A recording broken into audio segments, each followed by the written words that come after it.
Welcome back, my friends, to the show that never ends. I'm Brandon Ware. You're watching Angel 65, my channel for all things music related, my own music posts as well as music reviews. Today is Chapter 7 of the Beatles Deep Dive, where I cover the Anthology series. I'll be discussing the three double disc albums released in 95 and 96, the documentary which appeared on TV in 95 and then was expanded and released first as a video and then as a DVD set, and finally the anthology book, which is written in 2000. This video took a while to make since the last one, which was BBC Sessions, because it took quite a while to get through all this material. And basically the whole point of this group of releases is to be the definitive autobiography of the Beatles in pictures, videos, and music. So we'll start with the music, which is begins in here with the Anthology 1 release. I really enjoyed the artwork of all three releases. They are part of a continuous collage painting that was done by Klaus Voormann, and when stacked end to end they form a single picture, or at least they're supposed to anyway. These were actually released in double disc fat jewel boxes, and I replaced them all into single ones just to save space on my CD shelf, and personally I like those better. But the artwork was done by Klaus Voormann and is a painting, but incorporates a bunch of album artwork and posters, etc. from throughout their career. So I really love the design scheme of this. So on Anthology 1, the most significant thing, or perhaps the thing that was probably the most promoted at the time, is the brand new song called Free as a Bird. This was created using a demo tape that John Lennon made at his home, and that was later given to Paul by Yoko. The other three Beatles collaborated with Jeff Lynne from ELO to produce a new song, and on this case they added a lot of parts and really expanded the song and made it more of a Beatle composition than it was before. So that opens the collection, and then following that we go through a series of archival recordings and speech tracks, beginning with That'll Be the Day and In Spite of All the Danger. So two tracks that were created by the Beatles at a little private home studio. This was actually before they were even called the Beatles. They were still called the Quarrymen, and the group consisted of John, Paul, and George, as well as two other musicians who performed those two tracks. The quality is unsurprisingly not very good at all, because it was done on a very cheap home recorder, but it's very interesting to hear what is officially the first recordings of the Beatles. One is an original song, and of course the other is a Buddy Holly cover. I really thought it was interesting that on the Get Back documentary they opened the first episode with In Spite of All the Danger before they went into a big montage of the Beatles' history up to '69, where the documentary takes place.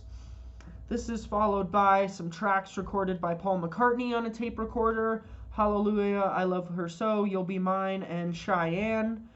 After some speech from Paul, we get some tracks that were recorded at a session where they were backing Tony Sheridan. You get Ain't She Sweet and Cry for a Shadow. You don't actually get any of the tracks with Tony Sheridan singing. And this is interesting because when I first started getting into the Beatles, I got a record from my grandmother, which was on Atco, which was, I don't think it was a bootleg, but it was some bizarre release that had those 4 songs that they recorded with Tony Sheridan, and then the rest of it was just a bunch of covers and stuff by some other studio group. And that's a record I sold, and I kind of wish I had kept it, because I don't know for sure where any of this stuff is documented on any official Beatles release, other than the 2 tracks that are included here. But that demo is significant because it attracted the attention of Brian Epstein, and that's when he officially became their manager. So you get 2 speech tracks covering that. And then we get a selection of the tracks recorded at their Decca audition. So we get Searchin', 3 Cool Cats, The Chic of Araby, Like Dreamers Do, and Hello Little Girl. Apparently they recorded 15 tracks. I'd be interested to hear all of them, but only 5 of them are included here. So they failed the Decca audition, and then Brian continued bringing that tape to different places around London until eventually it attracted the attention of George Martin, which takes us to Bésame Mucho and Love Me Do, which is part of the first session they recorded for EMI. This is still with Pete Best on drums before Ringo has joined. By the next session, we get How Do You Do It and Please Please Me. And then we start hearing stuff that would become the first album, although we did get one after 909, a selection of false starts, and then a full recording, which is very different to the one that they ended up doing 6 years later on Let It Be. We get some other sessions, Lend Me Your Comb from the BBC, which is featured on the second BBC volume. I'll Get You, and then we get 5 tracks from, I believe this is Around the Beatles or something. I Saw Her Standing There, From Me to You, Money, You Really Got a Hold on Me, and Roll Over Beethoven. And then the second disc opens with, maybe the second disc opens with Around the Beatles, and the first one was some other television performance. I forget what it was. We get She Loves You, Till There Was You, Twist and Shout, This Boy. We go to them on the Morecambe and Wise show, where they perform Moonlight Bay, which is a trip. You get to hear the dialogue from that. The video portion of that is included in the documentary. Can't Buy Me Love, All My Lovin', You Can't Do That, and I Love Her, A Hard Day's Night. From this point out, and for the rest of the collection, this is basically just alternate versions or unused takes of what ended up on the studio albums and singles. So that's what the rest of this basically is. Boys Shout, that's from some other performance, but the rest of it, I'll Be Back, You Know What to Do, No Reply, Mr. Moonlight, Leave My Kitten Alone, 8 Days a Week in Kansas City, is all just alternate takes. So this album covers Free as a Bird and then the period from 1958 to late 1964, so the first 4 albums. The second album opens with Real Love, which is a second demo that John recorded, and this time the Beatles really just added to it. They didn't actually alter the song, so John Lennon gets the sole writing credit. It's a song I like a lot less than Free as a Bird. I thought Free as a Bird was much more interesting, as was the video for it, but it's still important because it's part of their history and is there. And then, again, most of the collection is alternate versions of what would appeared on the albums. So we get Yes It Is, I'm Down, Got to Hide Your Love Away, If You've Got Trouble, That Means a Lot. Yesterday, It's Only Love, I Feel Fine, Ticket to Ride, Yesterday, Help, Everybody's Trying to Be My Baby, Norwegian Wood, I'm Looking Through You, a 12-bar original where George Martin is sitting in with them. Tomorrow Never Knows, I think that's an early first take, very different than the final version, and of course lacking a lot of the tape loops and stuff. Got to Get You Into My Life, and Your Bird Can Sing, Taxman, Eleanor Rigby, strings only. Now that was really fascinating to just hear the strings with some nice room reverb on them. I'm Only Sleeping, Rock and Roll Music, She's a Woman, and then the second disc we get to the psychedelic period. So we open with Strawberry Fields Forever, demo sequence, then take 1, and then take 7, and edit piece. So you get to hear how that song was constructed, because of course 2 different takes and 2 different keys were smushed together by slowing one of them down and altering the key.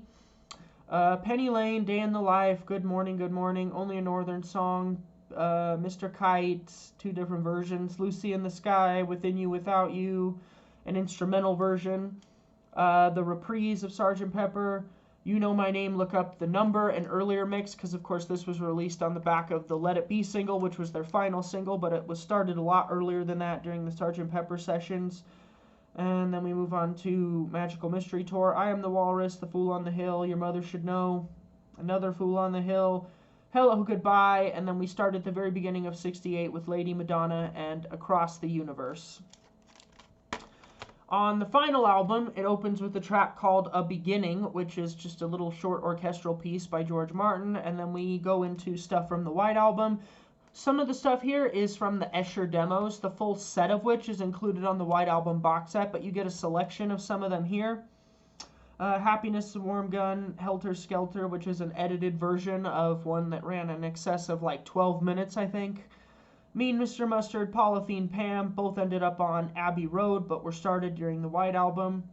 Glass Onion, Junk, Piggies, Honey Pie, Don't Pass Me By, Obla Dee, Obla Da, Good Night, Cry Baby Cry, Blackbird, Sexy Sadie. Very interesting early version of While My Guitar Gently Weeps, which I believe is just George.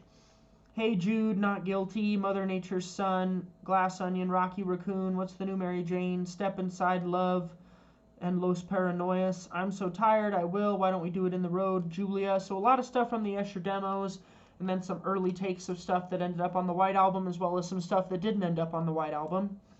Disc 2, we start with the Get Back period in January 69. I've Got a Feeling, She Came In Through the Bathroom Window, again, ended up on Abbey Road, but was started during the Get Back sessions. Dig a Pony, Two of Us, For You Blue, Teddy Boy, And then a medley of Rip It Up, Shake, Rattle, and Roll Blue Suede Shoes, which, if I'm not mistaken, is included in the Let It Be box set as part of the original Glyn Johns mix of what would have been the Get Back album. Long and Winding Road, Oh Darling, All Things Must Pass, a solo demo by George. Mailman, Bring Me No More Blues. Get Back, we get an alternate take of Old Brown Shoe. An early take of Octopus's Garden. Maxwell Silverhammer, Something, Come Together. We get Paul's demo of Come and Get It, which he gave to the Ivies, who later became Badfinger, and that became the theme song for The Magic Christian, which Ringo starred in. Ain't She Sweet, much more like the Gene Vincent version, I guess, completely different to the one that's on the first album that they did with Tony Sheridan. Because Let It Be, the finished thing, and then I Me Mine, as that was the last Beatles recording session that ever took place. And then The End closes us out. After the end of that extended version where there's more guitar, we get the backwards chord from, it's a backwards chord from what was A Day in the Life, and that ends the whole anthology collection. So overall, what are my thoughts on these releases? Well, I thought they were really interesting. Before the big box sets came out, this was really the main way you could officially hear the Beatles kind of behind the curtain, start to peek behind and see what their working process is. You know, there's funny moments on here where they're laughing at each other and stuff and messing up. You hear some studio dialogue, which is a lot of fun. Of the collections, the one that I would say is the most essential is number 1. Because a lot of the stuff on 2 and 3 is covered by those big box sets. But this one, there has been no big box sets to cover, really 60 through 64. And to hear a lot of these early recordings from before they had made it, and including the Tony Sheridan stuff that was done in Germany, as well as the very first recordings of That'll Be the Day, In Spite of All the Danger, just to have all this stuff is incredible. Just to hear their development and have it documented on record. So overall, I think these are really cool collections. I think you can still get them for reasonable prices. If you're not looking to buy those big fancy box sets, which is what's coming up next in this series, then this is really a good way to get a full glimpse of their career. It's really an alternate audio history of the Beatles is what it is. It's not just like a compilation of greatest hits, because the Red and Blue albums cover that quite well. Although I placed these in a single jewel box instead of the big fat ones, I just wanted to show one of the booklets here, because much like the BBC booklet, these are very, very in-depth. Each of them opens with an essay by Derek Taylor, and then we get some very extensive track-by-track notes, as well as some nice photographs, some of which might be exclusive to this. I don't recognize all of them. Very cool booklet. The booklet alone makes it worth owning, just because there's so much interesting detail in here about the context of the songs, how they were written, how they were recorded, etc., why they chose the pieces that they did for this compilation. Really fascinating stuff. The first one comes most highly recommended, again, because it probably has the most, like, truly archival stuff from their early period, which I think is fascinating to hear. A lot of stuff before Ringo even joined the band, and so just to hear their development before they actually got signed is really cool. So I would definitely recommend all 3 of them, but if only one of them, certainly Anthology 1, I think is the most bang for buck in terms of the historical significance of what you get on it. And if you're interested in hearing those alternate versions of stuff that was officially released, then 2 and 3 are great collections to have as well. That brings us next to the documentary. So there are 8 episodes of this documentary, all about 1 hour 20 in length, so a total of about 10 hours. It is quite a piece of work. The point of this documentary was to collect all the archival footage that was available, as well as have new interviews with the surviving Beatles and talk about the history of the career. So what makes this a phenomenal and fascinating documentary to me, and I would argue the definitive visual history of the Beatles, is that it's mostly the Beatles themselves and people in their inner circle that are talking about the band. You don't get a bunch of talking heads and narration of this happened on this day, etc. It's just going through the story, using the visuals as a backdrop, and the Beatles themselves are the ones that do all the talking. There's a good wealth of material that comes from John Lennon, sourced from different tape interviews and things like that. I did initially own this on VHS. It came on 8 separate VHS tapes, and I later ended up selling the tapes because once I got this, I thought I no longer needed them, although I kind of regret that because, much to my dismay, when I ordered this on DVD to replace the tapes, I discovered quite quickly that this is a counterfeit copy. It's quite obvious because the box is not hard card like it should be. It's not a rigid outer box, it's just a little flimsy paper slipcase. The DVD boxes themselves are very poor quality, and they have these black cases instead of what would I believe clear cases on the original. And all of the films themselves, they have some weird video glitching at the end of them near the credit sequences, but they're still very watchable. And so I paid more than I should have for what I realized was a counterfeit, and I could have reported it on eBay, but I didn't. I ended up keeping it. They each come with a little booklet which has an essay by Derek Taylor on each of the episodes, and these would have been on the back of the VHS tapes that I initially had. I sold the tapes, but I did keep the sleeves to make a little display in my house, because just like the CDs, the individual DVD cases all stack end to end to form a single continuous picture of that painting by Klaus Vormann, which I think, again, just a really cool design concept that I really like. So I finished watching this last weekend, and gosh, is there a lot here. There's some really cool moments. You get a lot of the promotional films. They don't look as good as they do on the 1+ compilation, but they're all interspersed here with the dialogue and interview footage and other archival footage. You do get to see footage of them at the Royal Command performance and in Tokyo at the Budokan Hall. You get a lot of cool stuff like that. So this is really a fascinating documentary, and I find it extremely watchable. I don't want to go episode by episode here because there's just so much, but I really like the way it was split up, and I love the fact, again, that the Beatles are telling their own story. There's no talking heads doing the story for them. It's really their version of events, and you get to hear from all of them, and I would say all of them, including John, are pretty fairly represented, as well as people from the inner circle. So George Martin, Derek Taylor, Neil Aspinall, they're all included quite a bit as well. Some of my favorite things they talk about, the Meeting Elvis section is pretty cool. Talking about the Get Back and Let It Be sessions kind of adds a good companion to the Get Back documentary and gives you more of an insight as to how they feel about it in retrospect and not just at the time. Because if in the Get Back documentary, it's clear that there was a lot of tension there in the room. There's a lot about the furor over John Lennon saying the Beatles were bigger than Jesus, which there's more of that in the book, and it expounds upon it a little more, exactly what he said and how it was taken. Personally, I do think it was a pretty obscene comment, but I don't think it merits burning Beatles records in the streets and the Ku Klux Klan threatening them. I thought that was pretty ridiculous, but just to see this from their eyes at the time and then them reflecting on it later, what it was like to be in the eye of the hurricane, as they called it, and to see all those screaming fans. I mean, at times it almost gets ridiculous, and you're like, oh my God, it's just pop music. And on the other hand, you have to admire that this music was really important to people, and people cared a lot about it and a lot about the band. And when they broke up, it was a big deal. A lot of people were very upset by it because of what this music represented to them and how many cultural boundaries it broke. Overall, again, as I said, this is the definitive visual document of the Beatles. And in fact, if you want the best audio and visual history of the band to see, as well as hear everything that made them important, then if all you're ever going to get by the Beatles is 2 items, then the 2 things you need to get are the stereo box set and this. This is phenomenal.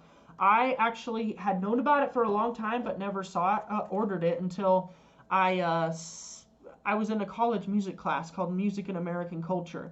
And there was a whole segment about John Lennon in there, and the professor showed us some really cool footage from this documentary, which I had never seen before. And so as soon as I saw that in class, I'm like, I have to find this. So I found a pack of the video cassette tapes at a local music store, which is also where I picked up the book.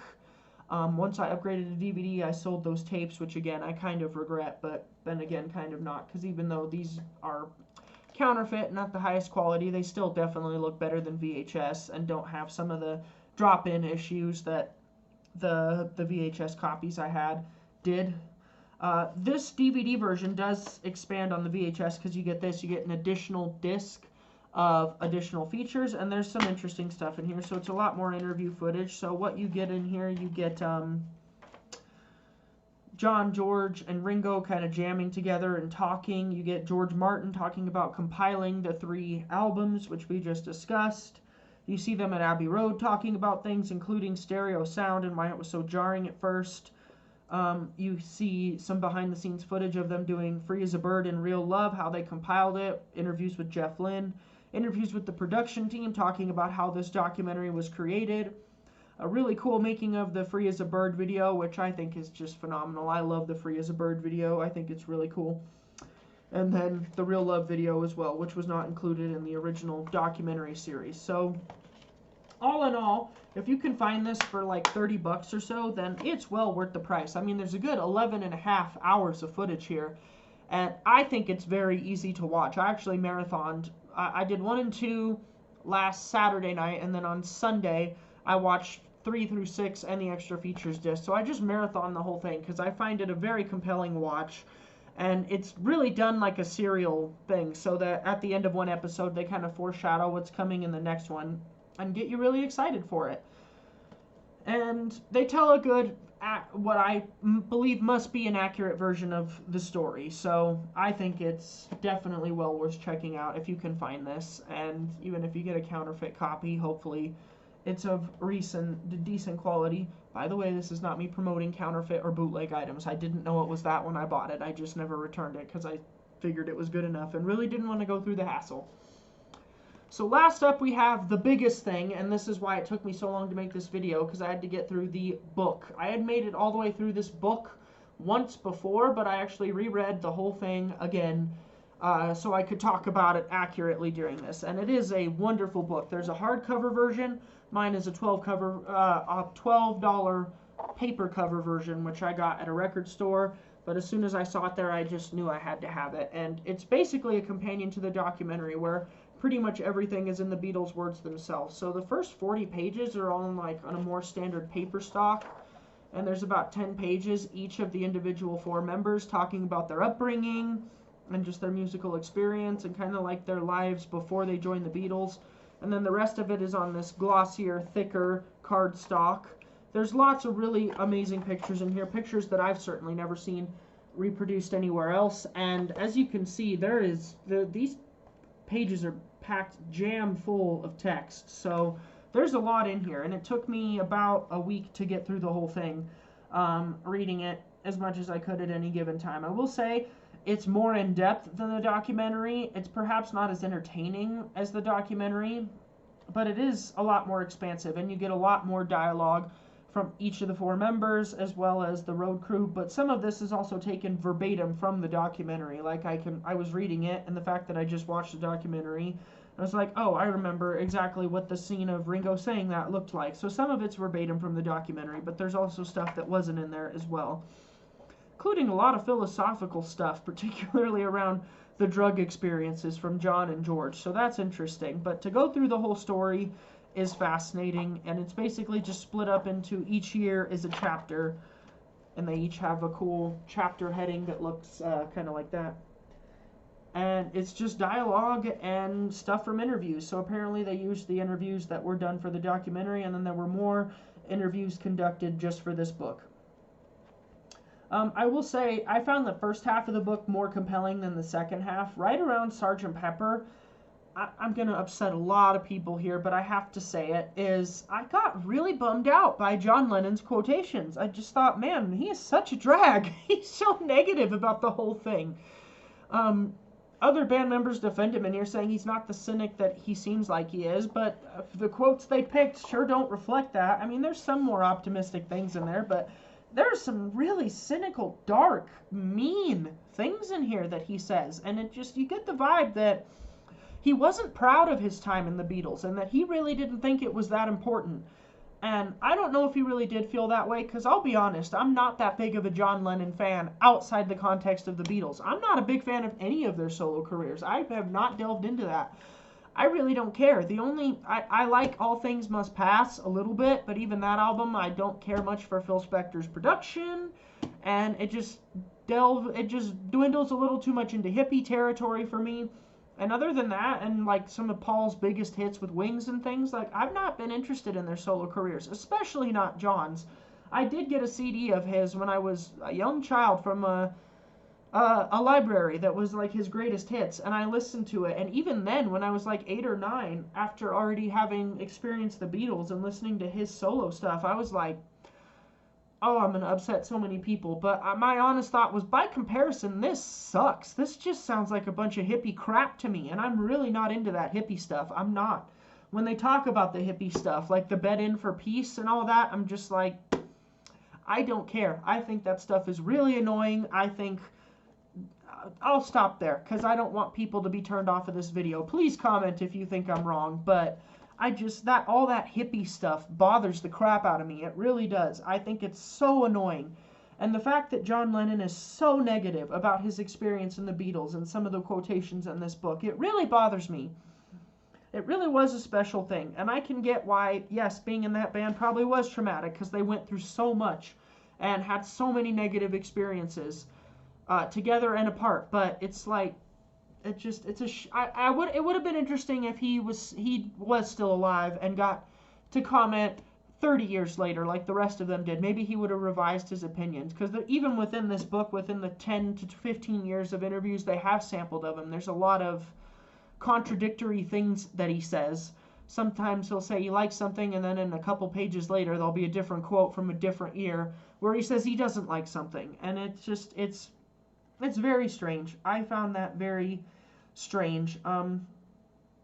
So is this book worth it? I mean, if you really want to know the story and get deep, deep, deep into it, then yeah, this is absolutely amazing. I mean, this is probably the definitive document of the Beatles, since it's told from their own perspective using their own words. The downside of that is that reading into it too much can eliminate some of the magic, and it brings a bit more of the politics and the personality into it. And it's not just true of John. Like, there's some things George says in there that I think he gets a little too esoteric, and again, into that hippie stuff, which I really don't care about. I just find it a little bit annoying, honestly. Many of Paul's comments in here come off very egotistic. And the most enjoyable comments to read were Ringo, because he seems the most humble and down to earth about the whole thing. Yeah, so if you want to read this and really peek behind the curtain, then this is probably the best way to do it. And it goes into even more depth than the documentary, but it's not as entertaining as the documentary, and arguably it goes a little bit too in depth, and just it robs the band of some of their mystique and takes away some of that magic. And it might be a little bit good for them to have some of that magic left over. So did I enjoy reading it? Well, yeah, I finished it, and I enjoyed reading through it, and I definitely plan on keeping it. It's a beautiful book. Lots of beautiful pictures and stuff, and just to go through the whole story year by year is really interesting. But I don't know, if you hold the Beatles in as high regard as I do, then it might shatter your illusions of what they were like a little bit, and it might give you the impression that they weren't the nicest guys on the planet, particularly John. Not that they have to be for the music to be enjoyable. I mean, I've listened to lots of people who are known to be difficult. I just did an entire series on King Crimson, and people got lots of things to say about Robert Fripp, but the fact that there's no big document about that and it's more kept down to the music, I think that made it a lot easier to go through that series. Whereas this, it gets a lot more personal, and on the one hand, that's incredible because these really were just 4 guys that happened to be in a band together, and they happened to change the world through the music that they made. Once you peek back behind the curtain a little bit, it destroys some of the illusion that what they did was special and magical, and it just seems like a couple of them really didn't think so after the fact, and that's disappointing because on the one hand, as a musician myself, I can understand like wanting to say, okay, well, that's that, we got to let it be in the past and we can do way better than that. But it's also good to revere things that you've done in the past and say, hey, you know what, that was pretty good, that meant something, even if it meant not to other people, it meant something to us. And I'm sure they wouldn't have put anything in this book that they were ashamed to say, but after spending a week reading it, although I must say I read most of it over the last 2 days and was just kind of getting into it at the beginning of the week because this week was crazy with work, hence, again, a long delay between videos. But yeah, I'm not going to recommend you seek this out unless you're a diehard Beatles fan and you really want to go behind the curtain. I would much rather opt for the documentary. You get some of John's cynicism in the documentary, but it's curtailed by the other four, and the fact that you can hear the cadence when he speaks, you know, it makes it a little more innocent than just reading the text, which can come off rather confrontational and dark. Those are my honest thoughts about that, and I'm probably going to upset a lot of people if people even watch this video. But that's how I feel about it, you know. I was watching this video by Rick Beato where he said people lose their creativity after they're 30, and I love Rick Beato's channel, but he got a lashback from that video because of some of the things he mentioned. And he mentioned that the Beatles, the stuff they made separately, was not as good as when they were in the Beatles, and it was because they were all approaching or older than 30 when the band broke up. And I think that's complete BS. I don't think that has anything to do with it. I think the reason the music they made on their own was not as good as in the Beatles is because it wasn't in the Beatles. The Beatles were a special group of 4 people. It's a group that comes around once in a century, once in a millennium, and it happened to be that. And while I wasn't there for the original impact, I am part of successive generations that are still feeling the impact of the music they made 50 to 60 years ago. So having this historical document to complement that is worthwhile, but I think it also takes away from some of what they did in a way. So the documentary is a much better overview and much easier to get through, much more entertaining than this book. But if you're a diehard fan, then I would say the book is probably essential too. So a lot of rambling on this just because I felt I had to talk about what I felt reading this book after just spending so much time on it and getting a little irritated by it, honestly. But that's just the truth of it, and I like to be truthful in these things. So if you disagree with me, that's fine. Just don't come at me with pitchforks because I'm only saying what I think. I'm not saying I'm right. Of the releases, which are essential? Well, all 3 albums are worth checking out, but number 1 for sure I would say is essential. In fact, I would argue this is more essential than even the BBC albums, just because you get to hear that early stuff.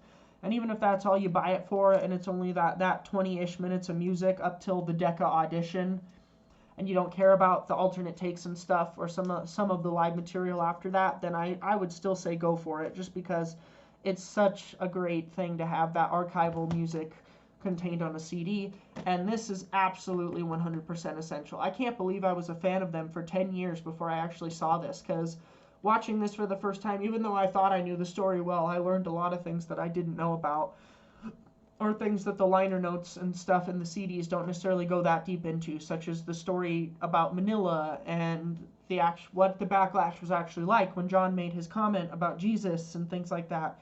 So to actually see the footage from that time, to see what they were like then versus what they were like 30 years later, it's fascinating. So this is absolutely worth a watch. I would definitely seek this out. Between this and the Get Back documentary, this is much easier to watch, and I think this appeals to more people because it has more of a historicity to it. It's more topical, and it's not so focused on just 1 month in the band's career where most of what you see is them rehearsing, which I still really liked, but that may not appeal to everyone. This, I think, has a much wider audience.